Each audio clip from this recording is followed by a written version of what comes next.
రేపే డిసెంబర్ 1 సోమవారము ఏకాదశి ఎంతో పవిత్రమైనటువంటి రోజు. ఈ ఏకాదశిని మోక్షద ఏకాదశి అని కూడా పిలుస్తూ ఉంటారు. అంటే పేరులోనే మనకు అర్థమవుతుంది.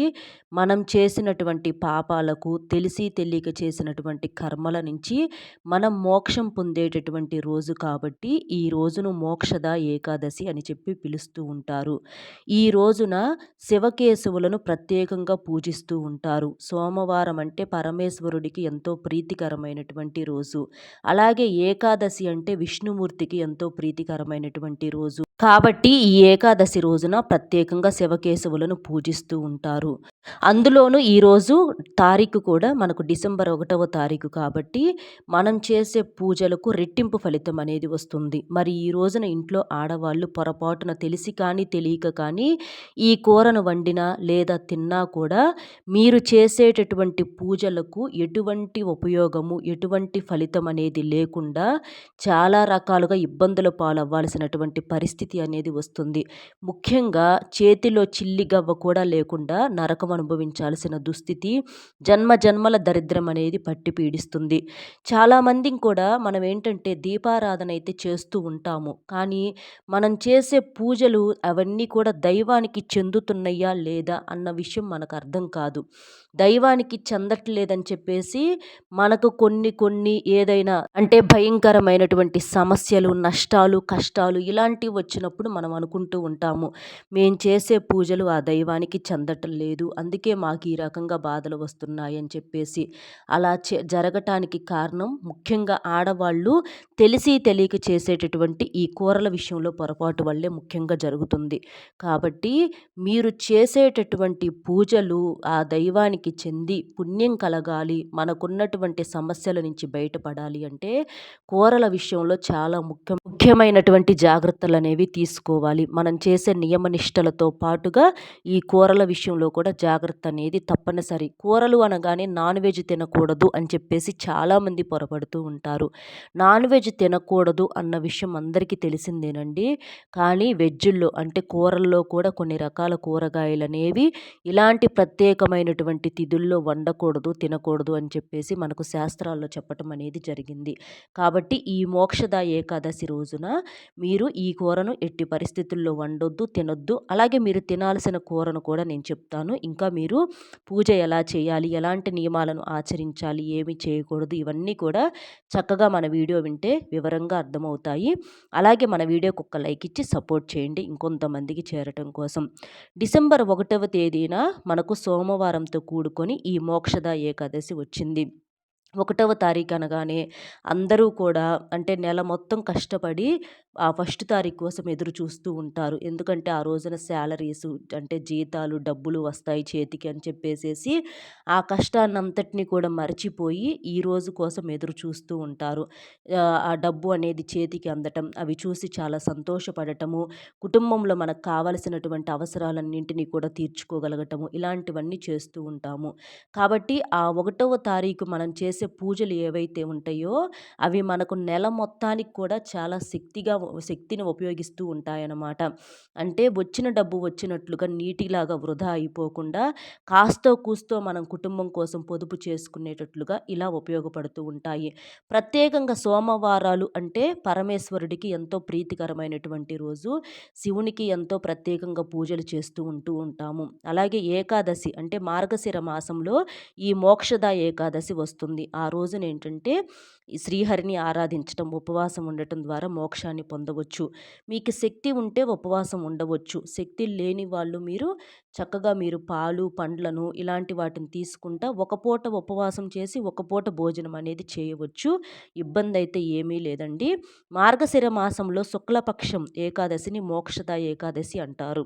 ప్రతి ఏటా కూడా మార్గశిర మాసంలో మోక్షద ఏకాదశి వస్తుంది. ఆ రోజున ఏంటంటే మనకి ఈ రోజున సోమవారంతో కూడుకొని వచ్చింది కాబట్టి శివకేశవులను ఆరాధించటం వలన మనకు కోటి జన్మల పుణ్య ఫలితం అనేది కలుగుతుంది. ఈ సంవత్సరం ఏకాదశి సోమవారంతో వచ్చింది కాబట్టి శివుడు విష్ణుమూర్తి ఇద్దరి యొక్క ఆరాధన చాలా ఫలించబోతుంది.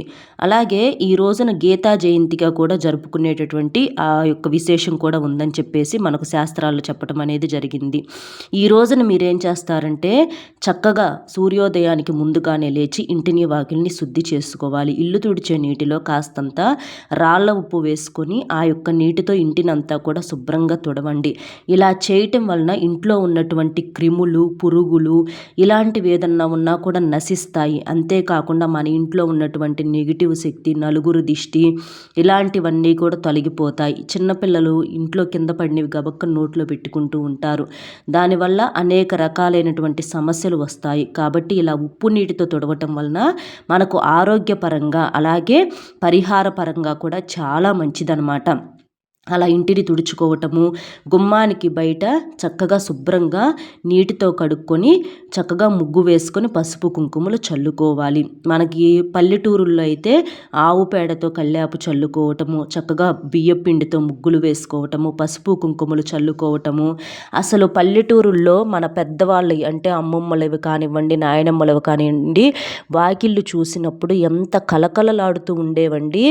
ఆ వాకిట్లో చక్కగా అలా కూర్చొని అలా ఆరు బయట మంచం వేసుకొని అట్లా పడుకోవటం కానీ, సాయంత్రం పూట ఈ తెల్లవారుజామున వాళ్ళు వేసే ముగ్గులు, ఆ చక్కగా పేడ కల్లాపులు, పసుపు కుంకుమలు ఆ వాకిళ్ళ వైపు చూస్తుంటే అలాగే చూస్తూ ఉండాలనిపించేది. అంత ప్రశాంతంగా ఉండేదన్నమాట. ఆ రోజులు మళ్ళీ మనకు కరువయ్యాయని చెప్పుకోవచ్చు.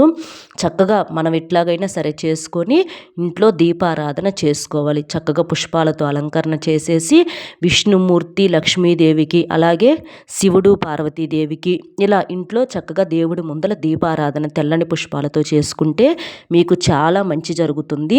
జీవితంలో శాంతి, శ్రేయస్సు, మోక్షాన్ని కూడా పొందవచ్చు అని చెప్పేసి మనకు శాస్త్రాలు చెప్పడం అనేది జరిగింది. మరి ఈ రోజున మనం చేసే పూజలకు ప్రతిఫలం కలగాలి అంటే వండకూడని కూరల్లో మొట్టమొదటిది ఏంటంటే పొట్లకాయ. మనకు సోమవారంతో కూడుకొని ఈ ఏకాదశి వచ్చింది కాబట్టి ఈ రోజున పొట్లకాయ కూరను పొరపాటున కూడా వండటం కానీ తినటం కానీ చెయ్యకూడదు. కూడదు అని తింటే మాత్రం కోరి కోరి కష్టాలను కొనుక్కొని మరీ తెచ్చుకున్నటువంటి వారవుతారు. ఎందుకంటే మనకు పొట్లకాయ శివుని మెడలో ఉన్నటువంటి నాగేంద్ర స్వామి రూపాన్ని కలిగి ఉంటుంది కాబట్టి ఈ పొట్లకాయ కూరను వండటం వలన, తినటం వలన, కట్ చేయటం ఇవన్నీ కూడా మనకు కష్టాలను కొనుక్కొని తెచ్చుకున్నట్లే అవుతుంది. కాబట్టి పొరపాటును కూడా ఈ పొట్లకాయ కూరను రేపు ఈ మోక్షద ఏకాదశి రోజున వండినా తిన్నా కూడా చాలా ఇబ్బందులు పడాల్సి వస్తుంది కాబట్టి వండొద్దు. ఇక రెండవది వచ్చేటప్పటికి కాకరకాయలు. ఈ కాకరకాయలను మనం చూసుకున్నట్లయితే గరుకుగా ఉంటాయి, అలాగే చేదును ఇస్తూ ఉంటాయి. కాబట్టి మరి ఈ రోజున చక్కగా దీపారాధన చేసుకొని నోటిని తీపి చేసుకుంటూ ఉంటాము. ఈ రోజున మరి చేదుగా ఉన్నటువంటి ఈ కాకరకాయలను వండుకోవటం వలన మన జీవితంలో ఈ కష్టాలు అంటే సమస్యలు ఇవన్నీ చేదుగా ఉండే ఈ కష్టాలు, చేదు నిజాలు ఇలాంటివన్నీ కూడా ఎదుర్కోవలసిన పరిస్థితి అనేది వస్తుందన్నమాట. కాబట్టి ఈ రోజున కాకరకాయను కూడా వండొద్దు, తినొద్దు. చక్కగా నోటిని తీపి చేసుకున్న ఈ సందర్భంలో నోటిని అలాగే ఉంచుకుందాం. కానీ ఈ కాకరకాయ చేదు ఏదైతే ఉంటుందో అది నోటికి తగలకుండా ఉండటమే మంచిది. కాబట్టి కాకరకాయను వండొద్దు. ఇక తర్వాత బెండకాయలు. ఈ బెండకాయలను కూడా రేపు సోమవారం ఏకాదశి రోజున వండొద్దు. బెండకాయ ఏంటంటే మనకు జిగటగా ఉంటాయన్నమాట. ఏకాదశి అంటే పాలు పొంగిస్తూ ఉంటారు, పాలతో చేసిన పాయసం చేస్తూ ఉంటారు, ఇలాంటివి చేస్తూ ఉంటారు. అవి మనకేంటంటే ఈ బెండకాయ జిగట పదార్థం ఎప్పుడైతే ఆ పాలకు పెరుగుకు తగులుతుందో విరిగిపోతాయి అన్నమాట. విరిగిపోయినప్పుడు మన జీవితంలో ఏంటంటే ఈ సుఖాలు దూరమైనట్లుగా అలా ఉంటాయి. కాబట్టి బెండకాయలను కూడా వండొద్దు, తినొద్దు. అలాగే కోడిగుడ్డు. చాలామంది శాకాహారంగా భావిస్తూ ఉంటారు, కానీ కోడిగుడ్డు మాంసాహారం కాబట్టి రేపు ఈ సోమవారం రోజున ఈ కోడిగుడ్డును కూడా ఎట్టి పరిస్థితుల్లో ఆమ్లెట్ రూపంలో కానీ, గుడ్డు రూపంలో కానీ ఏ రకంగా కూడా వండటం కానీ తినటం కానీ చేయవద్దు. కూడదని తింటే మాత్రం మీరు కోరి కోరి కష్టాలను కొనుక్కొని తెచ్చుకున్నట్లు అవుతుంది.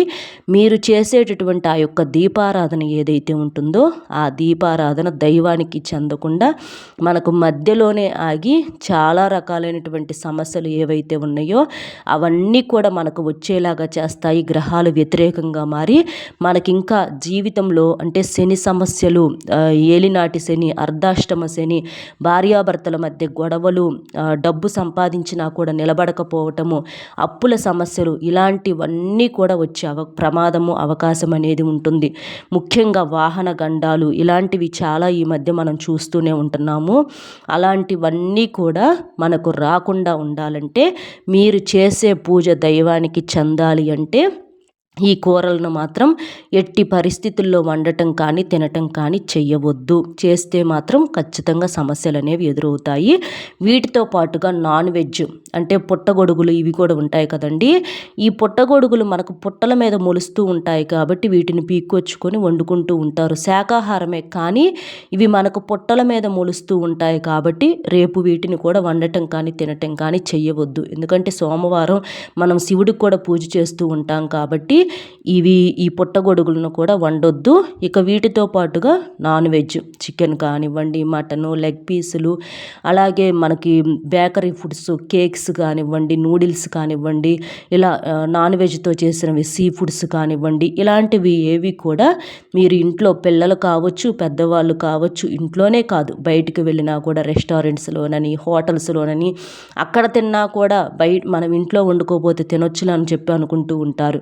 మీరు ఇంట్లో వండకపోయినా బయట తిన్నా కూడా తిన్నట్లే లెక్క అవుతుంది. ఒక్కళ్ళు తిన్నా కూడా అది కుటుంబం మొత్తం మీద ఎఫెక్ట్ చూపిస్తుంది అన్నమాట.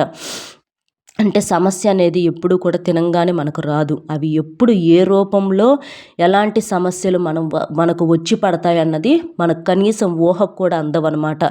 దైవంతో ఆట అనేది చాలా ప్రమాదకరము. కాబట్టి ఎప్పుడైనా సరే దైవం విషయంలో మనం చాలా చాలా జాగ్రత్తగా ఉండాలి. దేవుడు కొట్టే దెబ్బకు మనం కోలుకోవటం అనేది కూడా ఉండదన్నమాట. కాబట్టి దైవానికి చక్కగా మనం పూజలు చేయటము, నమ్మకంతో ఉండటము, భక్తి శ్రద్ధలతో ఉండటము, నియమ నిష్టలు ఖచ్చితంగా మనం ఆచరించటము, ఇలాంటి పొరపాట్లు అనేవి తెలిసి కూడా మనం చేస్తే అవి చాలా ఇబ్బందులు కిందకు వస్తాయి. కాబట్టి ఇలాంటివి ఎట్టి పరిస్థితుల్లో కూడా చెయ్యవద్దు. చక్కగా రేపు ఈ పొరపాట్లు చేయకుండా మీరు ఇంట్లో దీపారాధన చేసుకోండి. మీకు దగ్గరలో శివాలయం కానివ్వండి, విష్ణు ఆలయం కానివ్వండి ఉంటే చక్కగా అక్కడికి వెళ్ళేసేసి చక్కగా దీపం అంటే మీ యొక్క గోత్రనామాలు అవన్నీ చెప్పించుకొని అభిషేకాలు చేయించుకోవటం, పూజలు చేసుకోవటం, శివాలయం ఉంటే చక్కగా శివలింగానికి అభిషేకం చేసుకోవటము, మారేడు దళం మీద దీపం వెలిగించడం, ఇలాంటివన్నీ చేస్తే మీకు చాలా చాలా పుణ్య ఫలితం కలుగుతుంది. కానీ ఇలాంటి పొరపాట్లు మాత్రం చెయ్యవద్దు. అలాగే రేపు ఉల్లి, వెల్లుల్లిని వీటిని కూడా తినొద్దు. అల్లాన్ని కూడా కూరల్లో వేసుకోకుండా ఉండటమే మంచిది. ఇక రేపు మీరు తినాల్సిన కూర ఏంటి అంటే బీరకాయ కూరను వండుకొని తింటే చాలా మంచిది. మనకు నేతి బీరకాయ కావచ్చు, మామూలు బీరకాయ కావచ్చు, చక్కగా మనకు సోమవారం ఏకాదశితో కూడుకొని వస్తుంది కాబట్టి పాలు పోసి ఈ బీరకాయ కూరను మీరు వండుకొని తినండి. మీకు చాలా మంచి జరుగుతుంది. ఆ శివకేశవుల యొక్క సంపూర్ణ అనుగ్రహం అనేది మీకు కలిగి లక్ష్మీదేవి మీ ఇంట్లో స్థిర నివాసం ఉంటుంది. మీరు చేసేటటువంటి ఆ యొక్క పూజకు మంచి సంపూర్ణ ఫలితం అనేది కలిగి మీరు కుబేరులుగా మారుతారు. కాబట్టి ఈ బీరకాయ కూరను వండుకోవచ్చు, పప్పు ఇలాంటివి కూడా వండుకోవచ్చు.